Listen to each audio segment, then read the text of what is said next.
Qui es-tu? Je suis la pronominalisation dont tu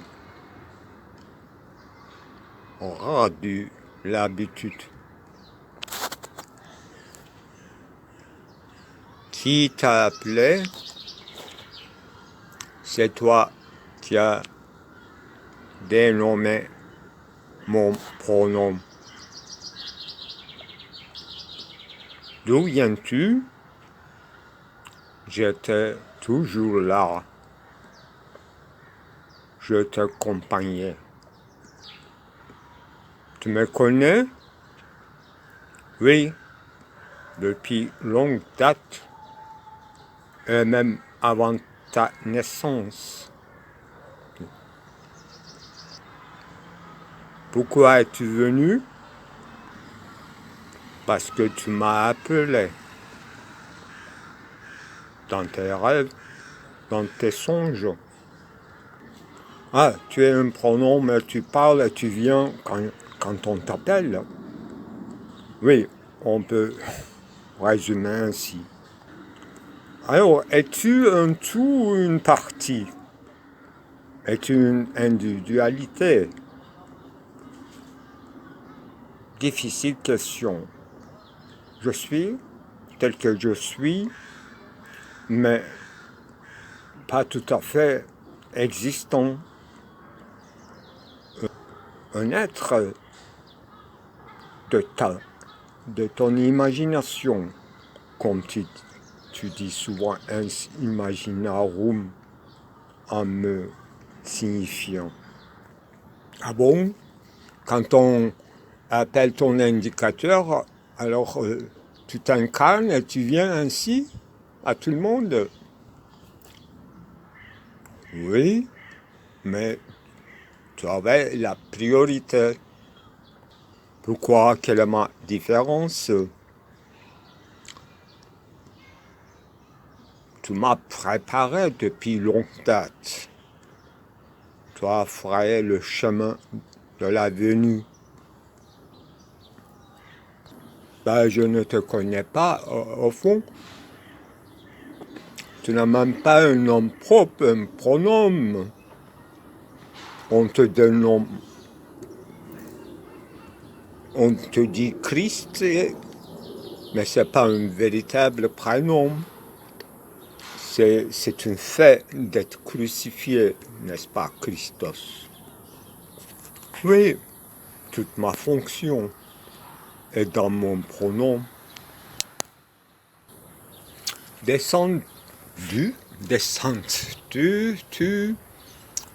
d'une ascendance, d'une descendance? Est-ce que tu as une génération? Est-ce que tu as une angélologie? Est-ce que tu fais partie d'une série? Oui, je fais partie d'une série, mais je ne suis pas dans les séries. Comment ça, tu fais partie d'un ensemble et à la fois tu n'en fais pas une partie intégrante? Est-ce que tu es plus petit qu'une partie ou plus grand que le tout ou de l'ensemble? C'est selon. C'est de votre point de vue de me placer soit dans le temps, soit dans l'espace, soit dans la particulier, soit dans les cieux, dans les arrières du monde, dans l'outre-monde. Es-tu sûr que tu n'as pas une... l'ange de mort n'aura pas l'intention de prendre ma vie? Ta vie ne t'appartiendra pas, mais tu es déjà pris. Tu es en vie, mais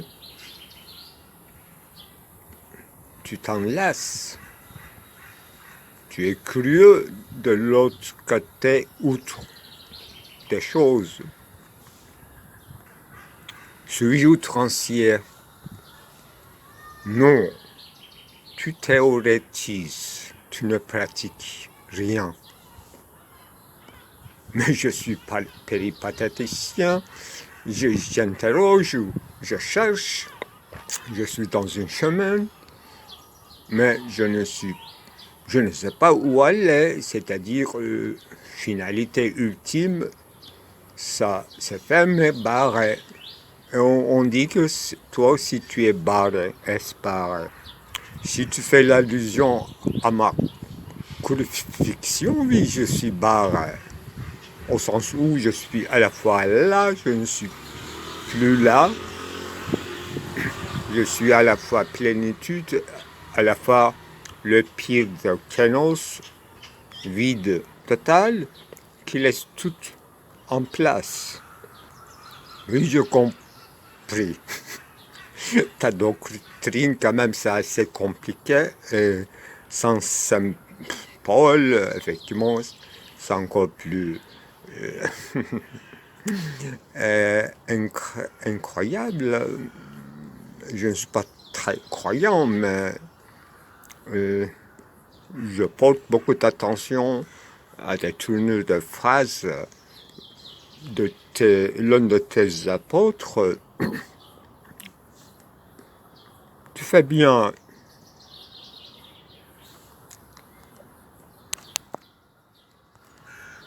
Mais dernièrement, j'ai eu une petite attention à ton autre apôtre bien-aimé. Il n'est pas si cultivé que Paul. Il est pierreux. D'ailleurs, ton père aussi, il était menuisier. Et ta mère était une branche de rosier, je sais. Et moi, je t'imaginais toujours sous forme de bois, sentante de bois. Et dans les fibres de bois, dans les lignées virtuelles de ta mère, tu vois, les viscéralités de toute végétale et toute cette fraîcheur de rosée du matin et toute une gazon. Et là, on sent vraiment fraîcheur du matin et cette force qui arrive pour passer une journée de plus. Et dans le cœur, effectivement, il y a quelque chose qui ressemble un peu à la merci. On rend grâce, c'est ça. Je crois que glorifier l'existence qui est mortelle, mais glorifier le fait qu'il y a une vie et une mortalité, c'est ça en fait, dans les limites de notre simple raison, comme on dit. Et au-delà de bonum et malum, bien sûr, c'est-à-dire nous ne pouvons pas discerner les deux en dernière instance. Nous ne pouvons tout au plus qu'être généreux, c'est-à-dire accepter, être tolérant, donner, ne pas jamais être sûr de faire du bien, mais ne perdre jamais la foi, c'est-à-dire ne pas rester sceptique. Skepsis seulement, un regard non pas de pitié, mais non pas de condoléances et de... c'est difficile de regarder skepsis. Il y a plusieurs sortes de couches de skepsis. Et on identifie à Athéna parce que les adjectifs ont survécu, même déités sont retirés, non pas mortes bien sûr, mais retirés. Ils ont laissé les adjectifs, les pronoms, indicateurs vides. Voilà. mais je ne prends pas des réponses exactes à mes intérêts philosophiques, c'est-à-dire, est-ce que tu fais partie d'un ensemble, c'est-à-dire un arbre généalogique, un géologique, tes descendants, enfin, tes origines viennent d'Osiris Isis ou encore d'une autre inconnue. Tu renies tout, l'eau, baptême de l'eau. Pourquoi tu laisses tomber ablution? Pourquoi tu n'aimes pas qu'on sacrifie les animaux? Pourquoi tu dis que... Enfin, tu critiques tout, mais tu fais pas des propositions négatives. Tu es comme Sigmund Freud, quand on... Enfin, il analyse...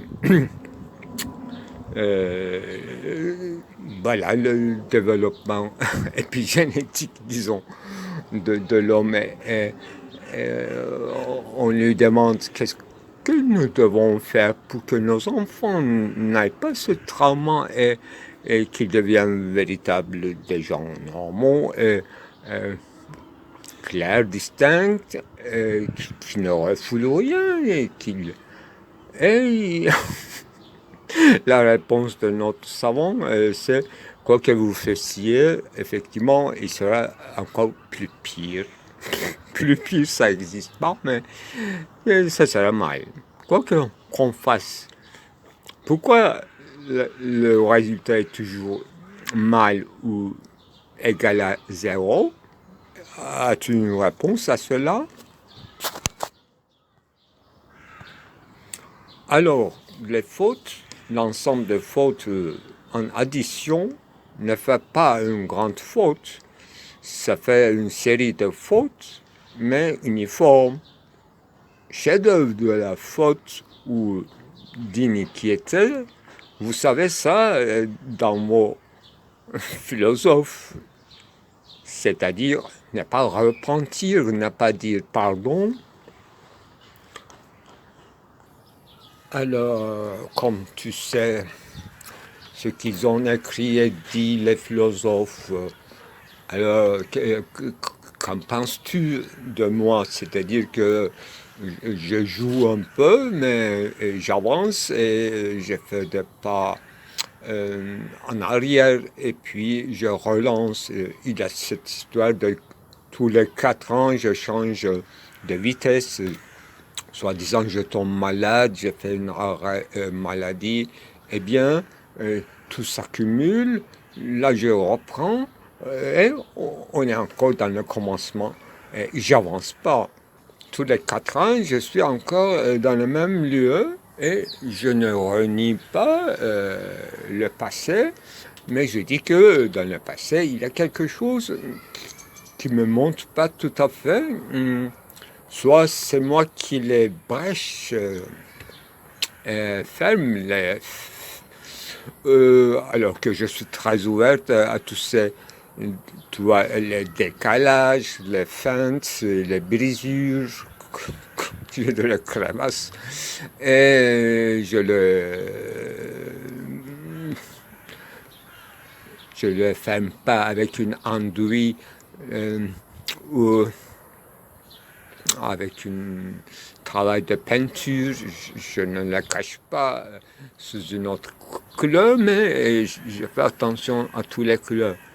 Ah oui, des couleurs, vibrations, ondulations, le temps, température, espace qui se rétrécit, se dilate, un espace qui imite le temps. Effectivement, tout ça, c'est mes inventions.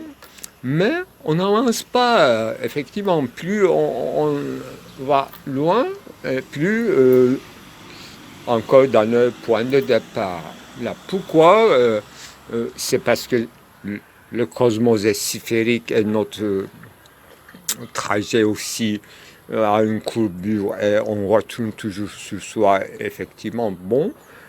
Mais à la fin de tout ça, au moins dans le tombeau, est-ce qu'il y aura une unité en soi et pour soi et qu'on réfléchirait au sens de retentissement d'une voix intérieure, bien sûr, dans une tonneau qu'on appellera sarcophage. Est-ce qu'il y aura une paix quand même sous la terre, même dans les cendres, chez les Indes, Indiens?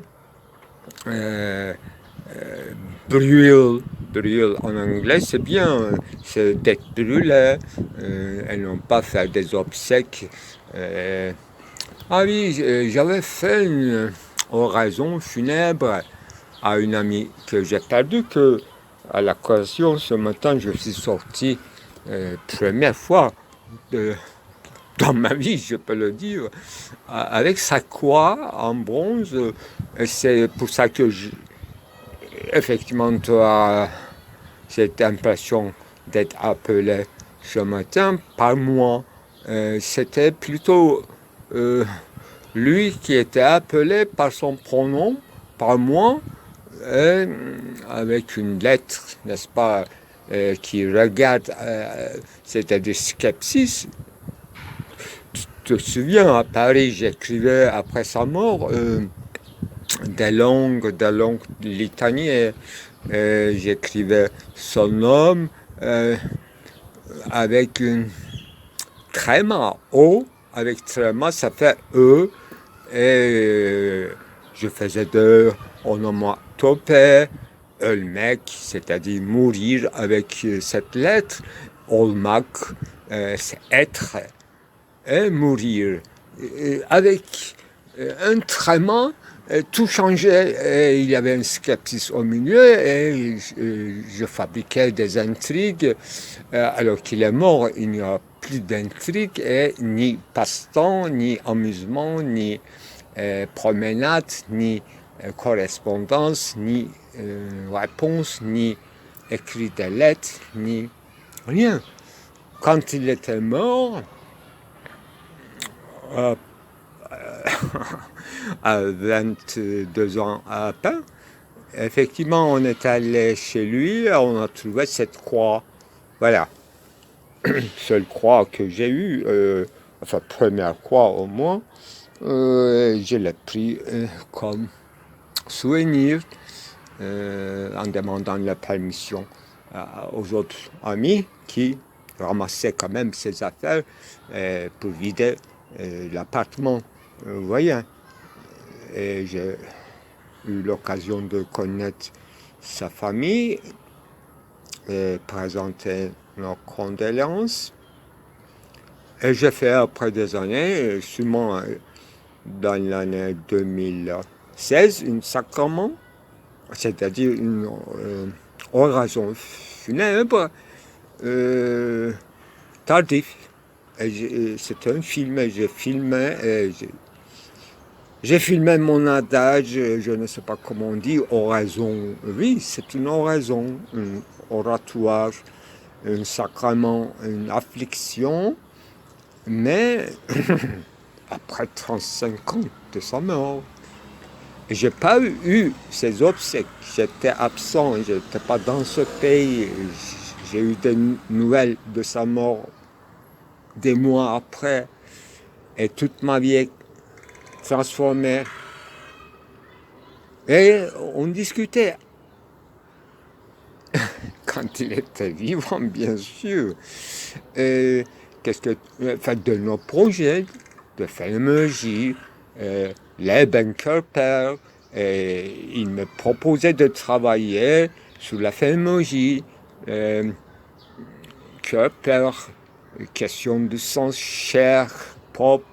Là, effectivement, je notais une série de bibliographies et tout, mais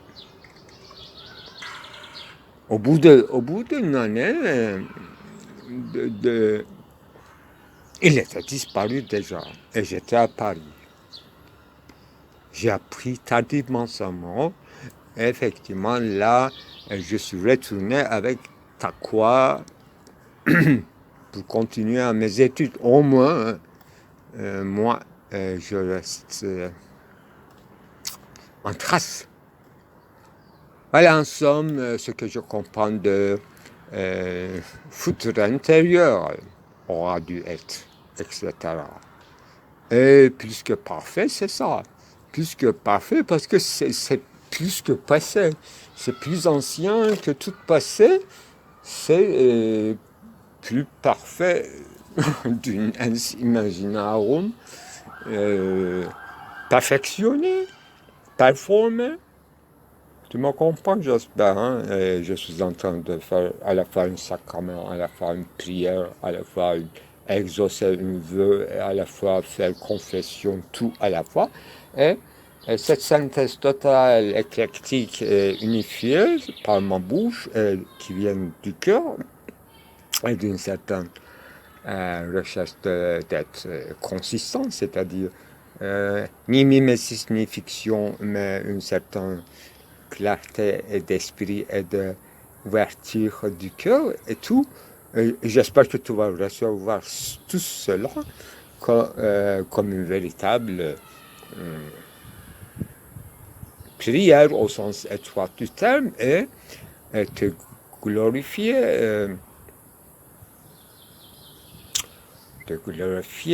Qu'est-ce que je peux vous dire encore Voilà, tu m'as donné plus que parfait, tu m'as donné un futur intérieur, et dans mon rêve le matin, je les ai superposés pour que mes rêves aient un sens, un début et une fin qui se coïncident, et insistamment, je poussais, disons, mes 8 serpents dans mes rêves, comme photo superposée sur la même photo, mais avec un autre angle, pour que ça se ferme et tout s'entrelace et dans une ode érigée ou étendue qui fait un sens mais qui se meut dans les limites du possible, c'est-à-dire kinétique, une sculpture kinétique que nous sommes. Moi, je ne peux pas tourner ma tête 360 degrés comme les chouettes.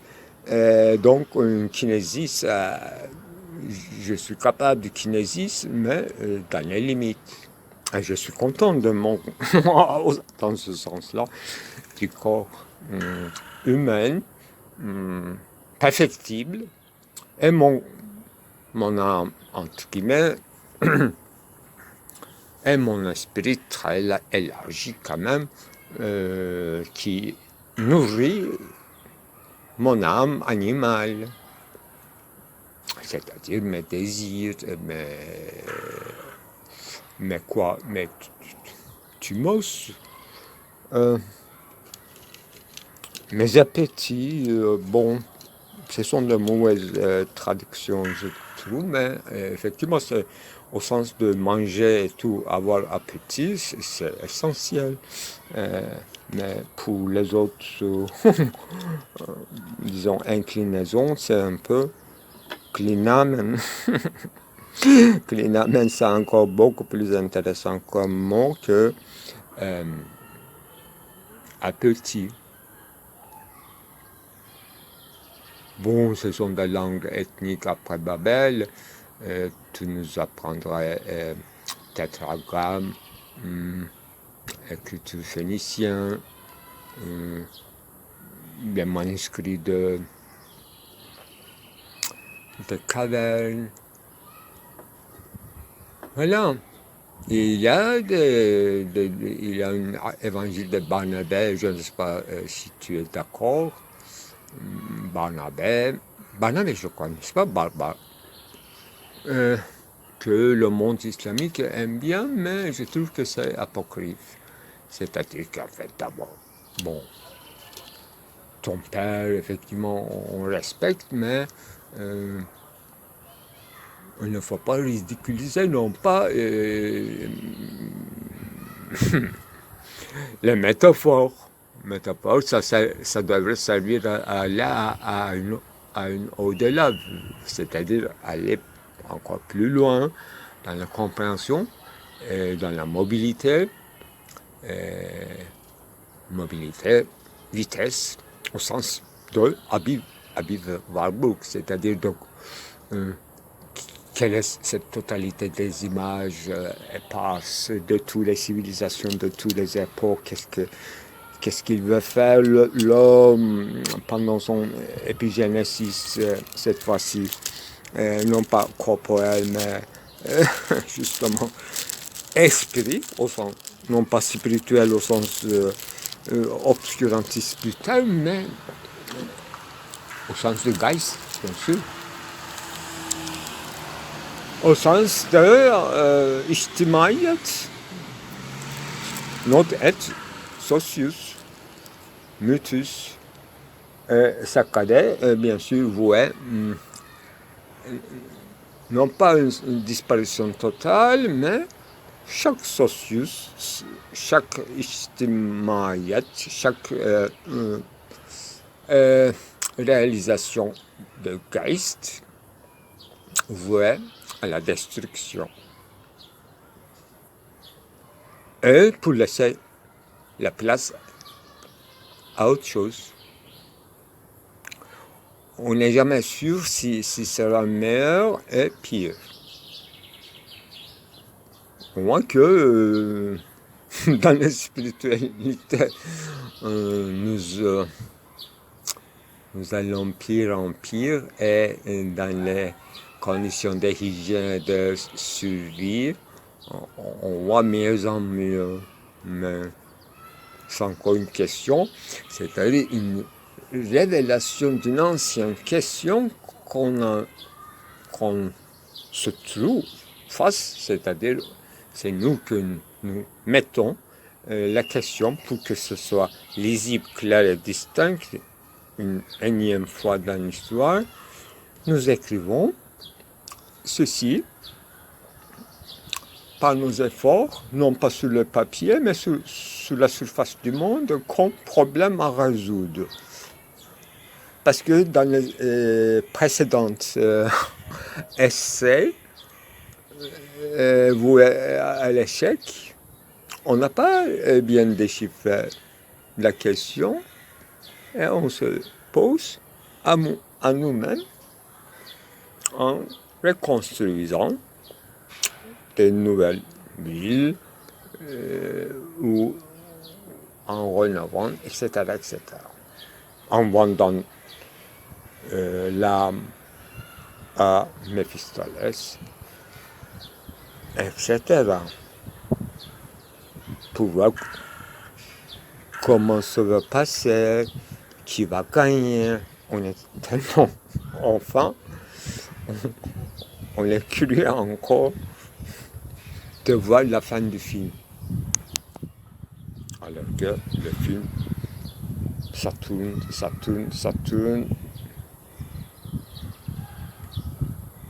C'est une quoi? C'est une musique de boléro. Je ne sais pas si tu connais, de Ravel. Deleuze disait ritournel, nous disons terrane, hep aynı terrane, toujours le même terrane.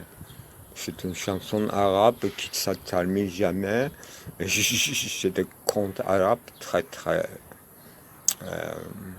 comiques, je vais te raconter après. Ça se passe toujours dans le désert, et sur un trajet, et il y a un arabe, et il y a un, disons, juif, un turc, arabe, il est toujours plus intelligent à cause de cette chanson qui se termine jamais. Toujours la même ritournelle, et turc attend que la chanson finisse et c'est lui qui gouverne le chameau, modèle. Et la chanson arabe ne se termine jamais. Et le truc, il est capté par cette beauté du chant qu'on appelle poésie hébraïque, intériorisante, très affective. J'en connais. J'ai entendu parler que tu es en train de rechercher, en suivant les anciens, les aïdétisés enfouis.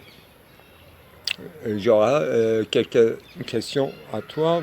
Pourquoi penses-tu que les aïdéticités, ou tout simplement aïdos, ou à ce qui ressemble à une aïdos, si tu as une définition d'aïdos, et aspect, idée, et des schèmes qui, donc, peut-être tu penses qu'ils peuvent devenir des aïdos ou quelque chose qui fonctionne comme des idées. Et tu trouves peut-être dans cette faculté d'imagination qui travaillait avec les schèmes plastiques ou numériques, pourquoi pas. Les chiffres finis, les noms finis aussi sont des schèmes de formalité. Eh bien, voilà, tu prends au sens large d'Aidos et tu les étales dans une série virtuelle qui traversera l'histoire très bien, et tu me demandes tout le temps si tu as des descendances, d'où viens-tu, tu es d'où, est-ce que tu étais toujours là, etc. Tu es là ou tu n'es pas là. Bon, tu auras dû dépasser toutes ces questions si tu étais dans un moment d'aïdéticité. Bon. Donc, autrement, tu parles beaucoup de variations aïdétiques, donc c'est la même chose. Soit enfuir, et tu fais des fouilles archéologiques et tu me cherchais et tu m'as trouvé, soit que tu cherchais ton ex-ami, c'est-à-dire mort, tu appelais des morts comme dans une séance de spiritualisme. Par malentendu, c'est moi qui me suis présenté devant ta haute présence et tu m'as accueilli, tu n'as pas eu peur ni ceci, et je te félicite d'avoir à la fois de courage et de toute cette préparation qui te donne une aire d'ouverture à tous ces horizons, limites, grandes limites extérieures, limites intérieures, cercle dans le cercle. Bon, on a compris ton art pakistanais, des serpents indiens, même je suis d'accord avec le cobra sacré, etc. Là, parce que tu te réfères à Abi, non pas mon Abraham à moi, il était plutôt de père idolâtre, de lui-même iconoclaste, et ta ville à toi, Byzance aussi, a eu cette oscillation. Je connais bien. Là, je m'étais réfugié dans votre ville comme hôte à Carrière, maintenant mosquée, j'accepte bien. On m'a couvert de drap. Très bien, je suis là tranquille. J'étais déjà assez usé là, avec mes ors mosaïques trop précieux. Et je irradiais de mon superbe et un peu moisissure. Je me fais rien du tout. Ah oui, tu m'as photographié comme fils de menuisier dans un angle de bois et derrière les toile d'araignée. Voilà ma place, c'est angle, toujours sous un angle et n'est pas du tout perspective de renaissance, pas du tout. Mais je vous ai ouvert quand même par cette perspective une vue. Mais toi, vous avez découvert qu'il y a plusieurs sortes d'aspects. Des aspects.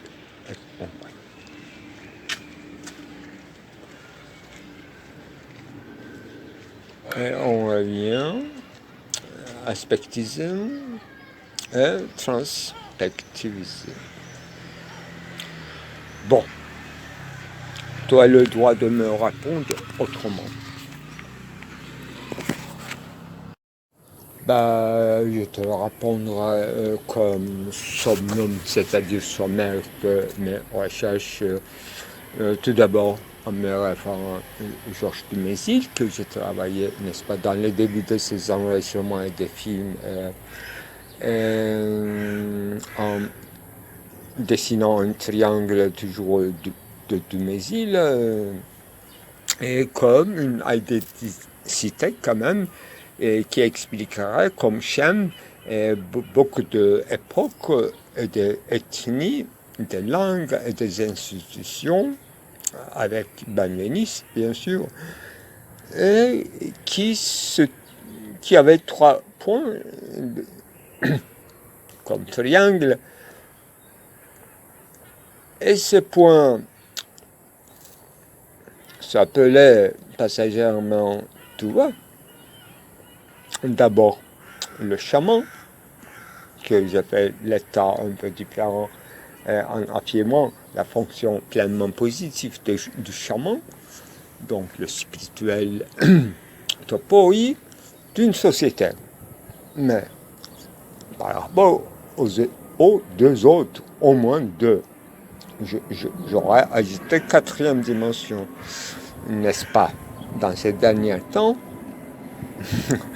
Dieu étant 4e ordre, dans le 4e ordre, c'est pas du tout le Dieu lui-même, mais je vais m'expliquer plus tard. Donc, restons dans le schème du mésilien que je rectifierai tout à l'heure avec un nouveau découpement qui traverse le schème de Dumézil par Michel Foucault, qui sera nouveau dans mon discours. Et je donc résume très vite Dumézil, son identité relevée, on n'a plus enfui, mais qu'il faut encore faire beaucoup de fouilles philologiques de ton Pierre, Saint-Pierre, d'église, donc tout ce constructivisme. Voilà. Deuxième point idétique, c'était dans ces institutions indo-européennes, c'était soit paysan, soit commerçant, soit constructeur, soit industriel, soit artisanat, donc de l'ordre de ton Pierre à toi.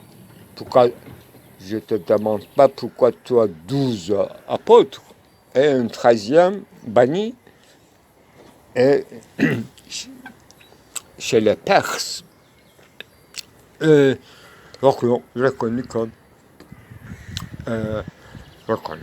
mon 4e dimension, c'est-à-dire l'espoir attente venu, programmé ou pas. Bon, tu as bien compris l'histoire. Le 3e, c'est guerrier, donc ça ne change pas, la guerre, la même concurrence, litige, conflit, polémos, tout ça c'est pris ontologiquement, mais la conséquence terrible, c'est quoi? L'armée, police, surveillant,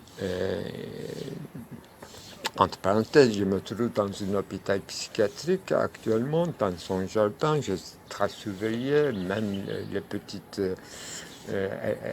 éléments qui fait du nettoyage, il est chargé de surveiller, tu vois, extrêmement surveillé, mais ça sent beau,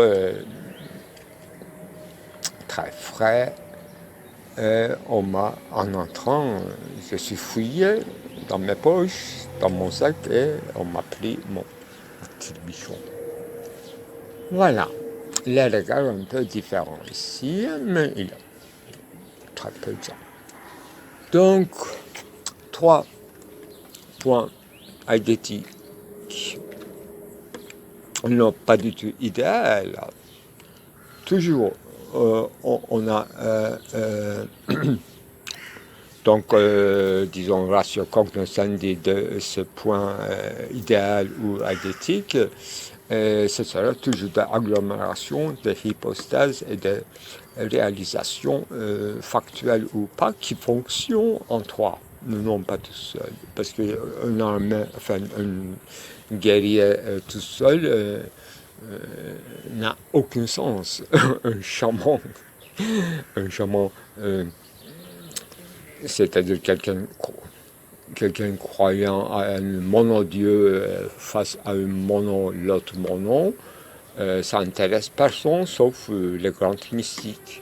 Donc, d'abord, j'ajoute, avant de passer grande coupure de Foucault qui ressemble un peu de Saint-Paul par rapport à ma très ancien critique contre l'institution de chaman, donc la classe de clergé qui jouait le rôle de médiation entre le pouvoir et le peuple, donc un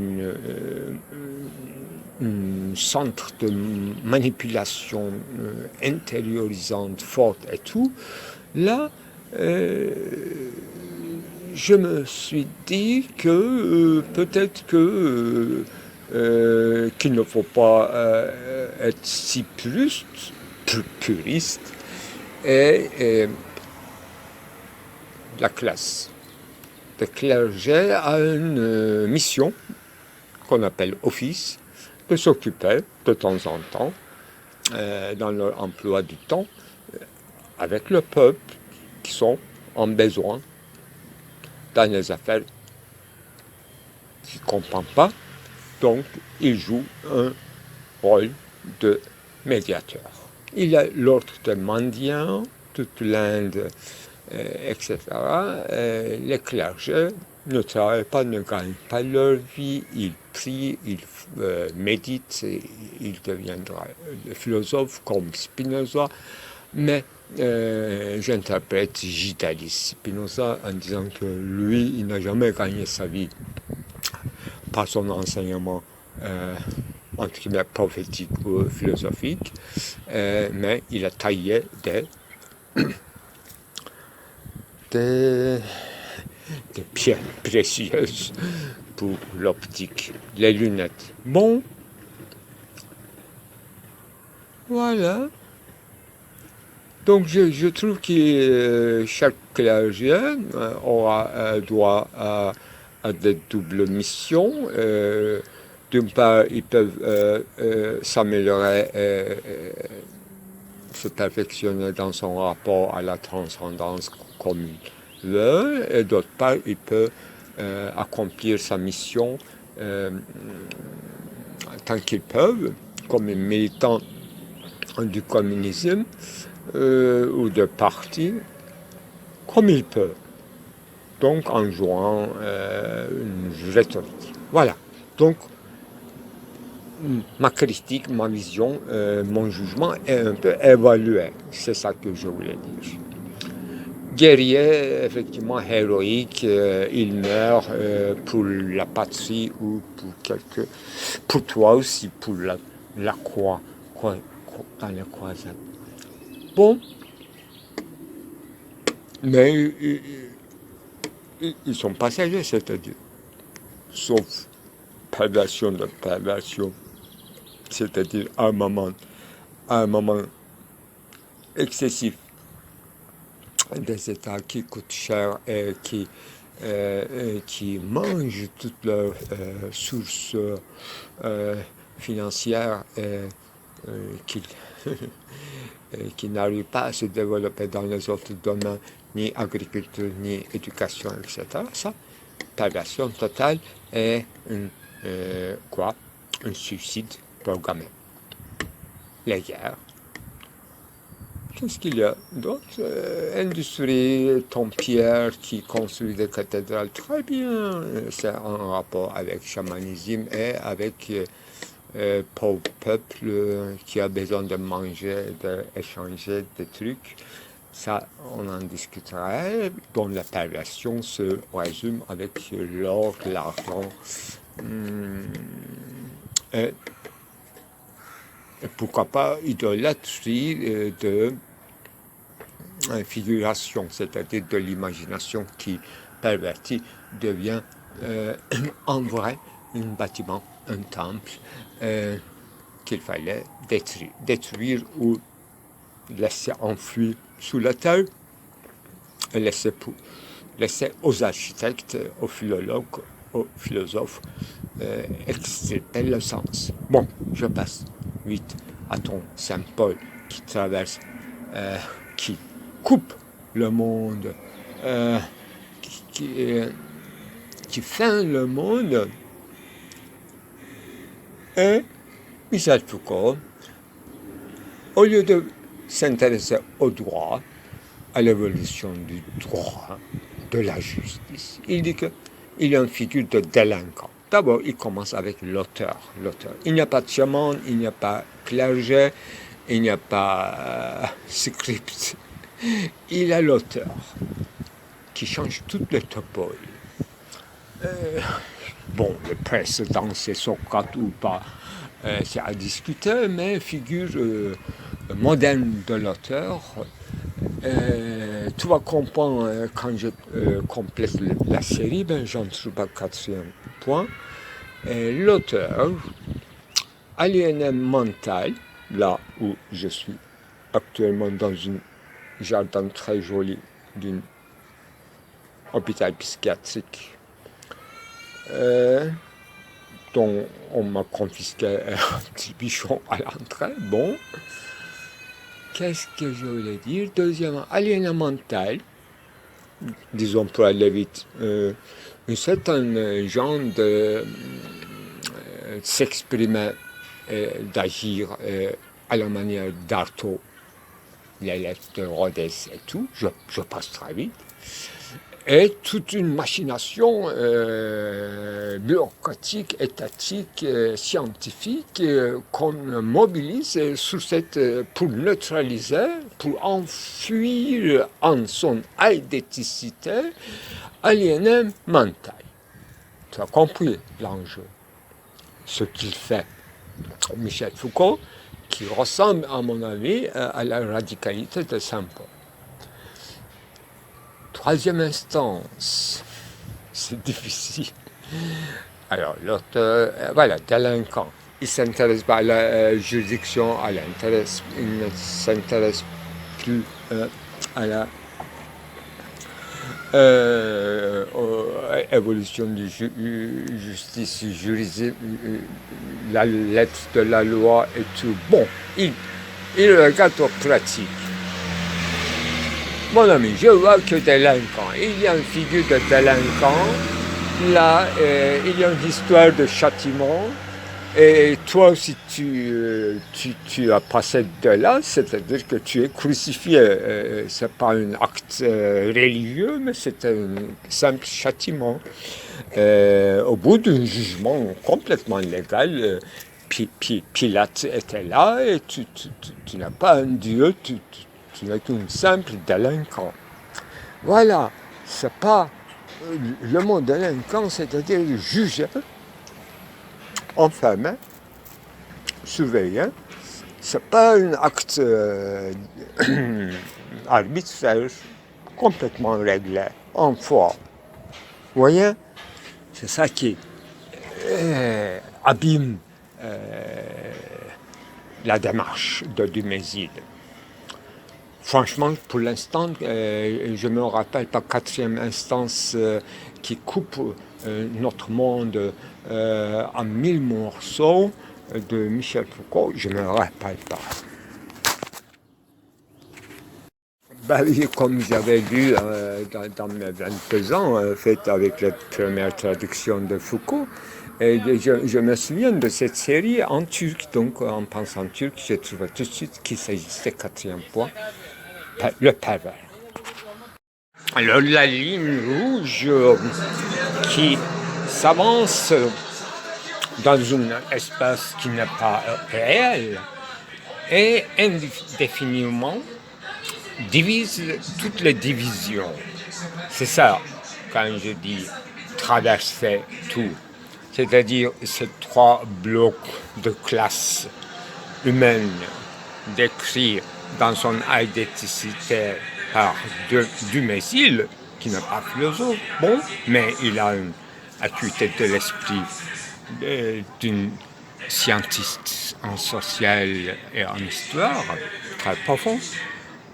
Eh bien, cette ligne rouge, entre guillemets, est prononcée d'abord, à ma connaissance, par Bertolt Brecht, mais probablement c'est par Mao aussi ou par Guevara. C'était un lieu commun de l'époque. Mais moi, j'ai rencontré pour la première fois dans mes lectures de Bertolt Brecht et que mon première œuvre commence avec cette citation d'ailleurs. Et donc, mon devenir auteur doit beaucoup à cette division qui laisse en suspens tout le reste. Le monde reste identique, mais comme je travaille comme écrivain, eh bien, sous mon regard, sous mes observations, sous ma plume, tout était divisé et vu autrement. Si vous voulez, le monde même, tant que je l'accède, était mis en parenthèse, en époque, en suspens. Et devenir littérateur, c'est-à-dire mettre des tableaux et non pas des images, un par un, et tout en essayant d'être fidèle à cette vision de Bertolt Brecht, c'est-à-dire faire des tableaux épiques, et ces tableaux, comme il théorétisait, d'une part à partir de Diderot, c'est-à-dire avec théorie de théâtre de Diderot, et de bien sûr théâtre de kabuki ou opéra pékinois, tant que je connaissais très peu à l'époque. Et il l'appelait des gestes sociaux, capter les gestes sociaux là où division a eu lieu. Et l'homme est profondément changé là, dans ces gestus, et à son insu souvent, et c'est seulement l'artiste qui peut le capter d'ailleurs, cette transformation imperceptible, indiscernable pour quiconque qui n'est pas l'auteur. Donc, délinquant, c'était quoi? Aliéné et le pervers. Effectivement, aujourd'hui, j'ai dit comme quatrième point pervers et je me suis tué, je suis allé. Et au sujet des délinquants, je sais que c'est le terme utilisé par Foucault. On aura pu préférer clandestin, transgression, mais non. Délinquant, c'est quelque chose devenu officiel. Vous êtes inculpé et vous avez eu une irrévocable changement dans la vie. C'est ça qui compte. La loi qui vous a traversé, c'est ça. Et c'est rendu effectif, et soit que vous soyez libéré, soit que vous restez enfermé dans une prison. La vie, le sens, l'être, complètement changé de signification. Donc, quelque chose à traverser vous a divisé. Ce que Gilles Deleuze-Guattari appelait le sujet fêlu. Alors, fêlure, ce que j'appelle traversé par une force ou un trauma, par une ligne de despotisme, de libération, rouge, blanc. Voilà. Effectivement, ce que je fais intervenir aujourd'hui, toujours ma référence était Dumézil, Foucault, bien sûr, Deleuze, bien sûr. Mais dans le propos, dans l'opération, disons, entre guillemets, spirituelle de Saint-Paul, si je fais ce rapprochement ou superposition d'un 3 sur 4, j'obtiens 7, un triangle sur quadruple foucaldien. Bon, c'est une opération, soi-disant, mathématique, Mathesis universalis, mais dans une particulière qu'on nomme l'histoire de l'humanité en passage. Donc, verrouillé, dérouillé, un mouvement saccadé, vibration, ondulation, plusieurs diagrammes qui s'entrecroisent, qui se superposent et qui vont soit vers l'infini, soit d'une manière illimitée. Alors, revenons à l'opération. Opération magique de Saint-Paul, théologique, mystique, dogmatique, quelque peu philosophique. À mon avis, ce n'était qu'une constatation et non pas une révélation d'une vérité qui était déjà en fait, qui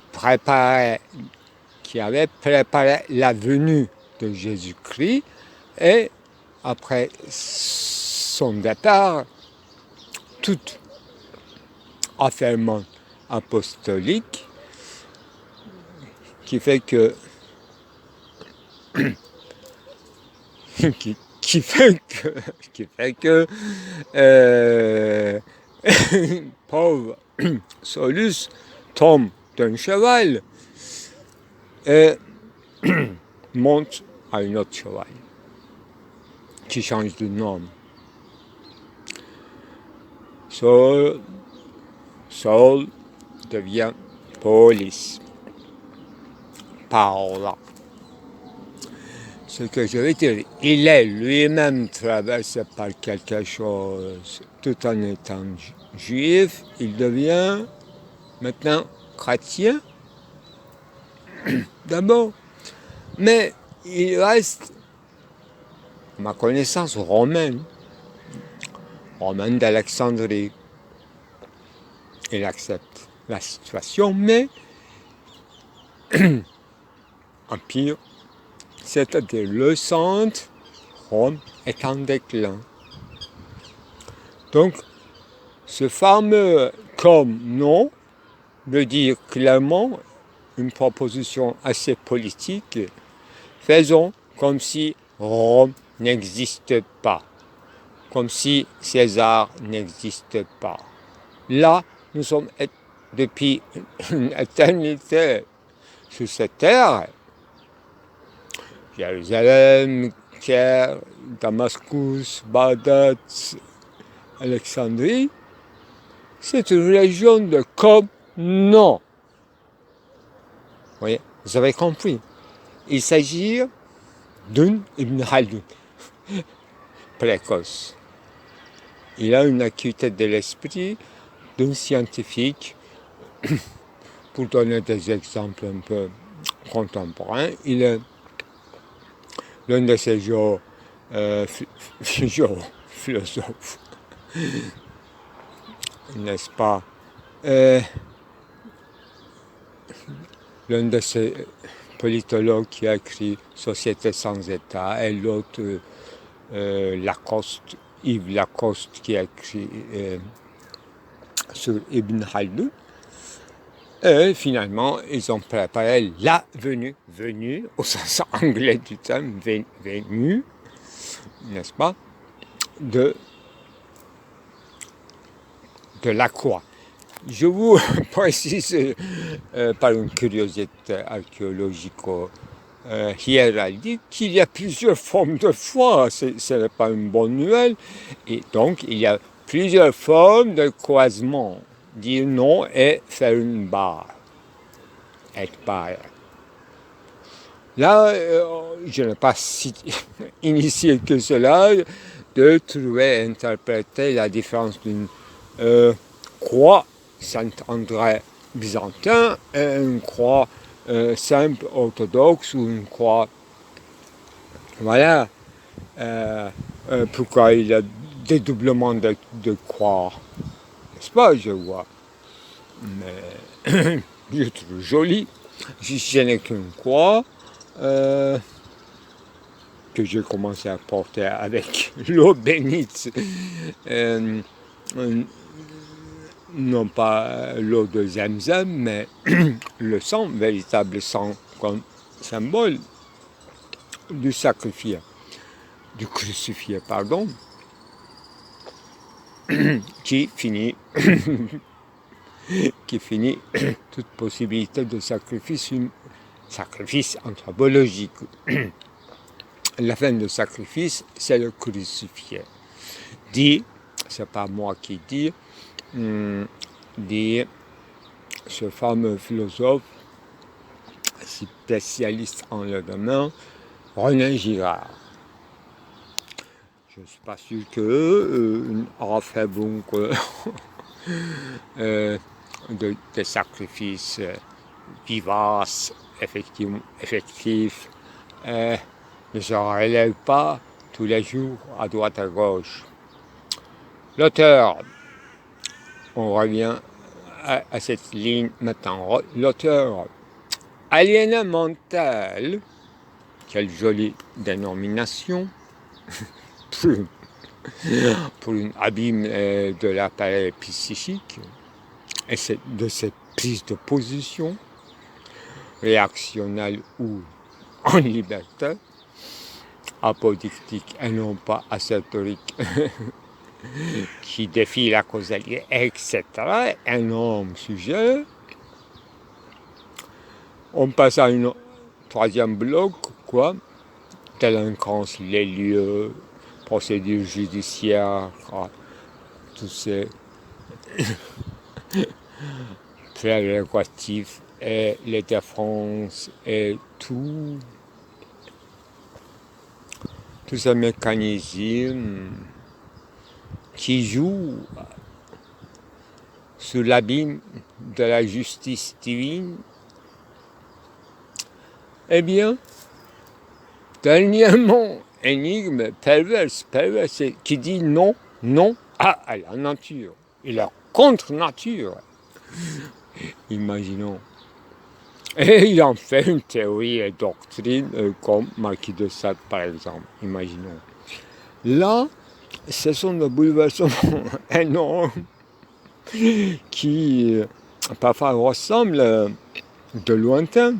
Parce que là, quand on a écrit un article très bizarre intitulé Kant avec Sade ou Sade avec Kant, quel copinage des lois, des règles, de contractuels.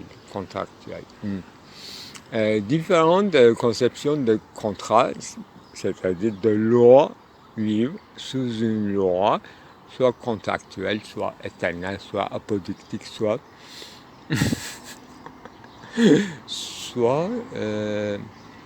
juteuse, c'est-à-dire ascétorique. Le monde est frugalité. Je suis actuellement, à l'instant même, sous une arbre de fruitier et effectivement j'ai fait un minimum de sollicitude et de réparation des branchements dans le prime printemps. Et maintenant, effectivement, sans autre effort, et je suis sous la donation abondante, ce que je vais dire.